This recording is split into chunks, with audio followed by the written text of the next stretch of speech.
Selamat datang anak-anak kelas 3C di SD Al-Kautsar.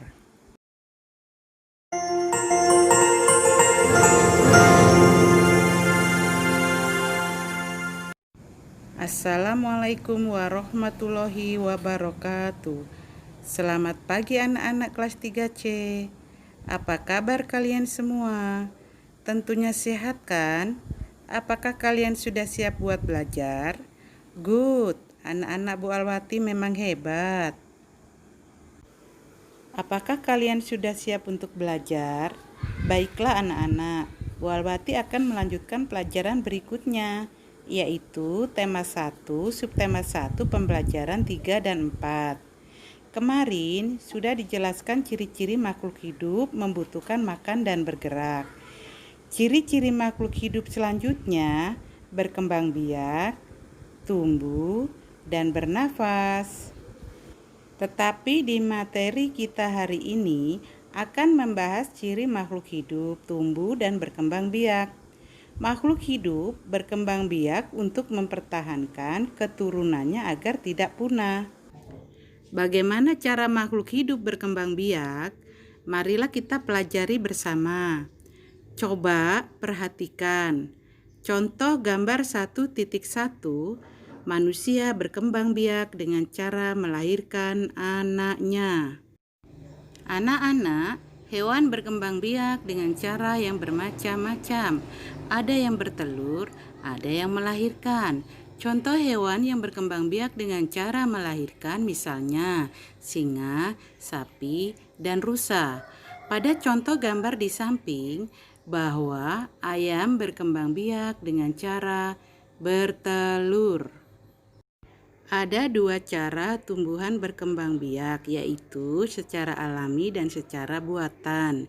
Secara alami, tumbuhan berkembang biak dengan bagian tubuhnya, seperti biji, akar, dan tunas. Pada contoh gambar 1.3, tumbuhan berkembang biak secara alami. Secara buatan, tumbuhan berkembang biak dengan bantuan manusia, seperti setek atau cangkok. Pada contoh gambar 1.4, batang singkong berkembang biak secara buatan. Anak-anak, selanjutnya ciri makhluk hidup yang keempat adalah makhluk hidup tumbuh. Manusia, hewan, dan tumbuhan mengalami pertumbuhan. Tumbuh artinya bertambah ukuran baik tinggi maupun berat. Coba kalian perhatikan contoh gambar 1.5, pertumbuhan manusia dari bayi selalu bertambah dari tahun ke tahun. Begitupun pada contoh gambar 1.6, anak burung yang baru menetas juga akan tumbuh menjadi burung dewasa. Begitupun dengan tanaman dari tunas yang pendek menjadi tumbuh besar seperti terdapat pada contoh gambar 1.7.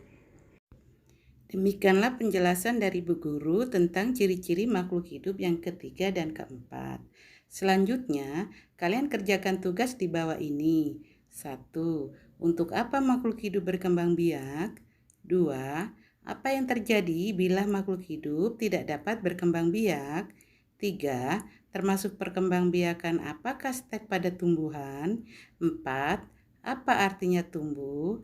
5. Bagaimana makhluk hidup mengalami pertumbuhan? Nah, anak-anak, bila kalian mengalami kesulitan, kalian boleh bertanya kepada bapak, ibu, kakak, atau adik ya, atau nenek. Selamat mengerjakan anak-anak. Wassalamualaikum warahmatullahi wabarakatuh.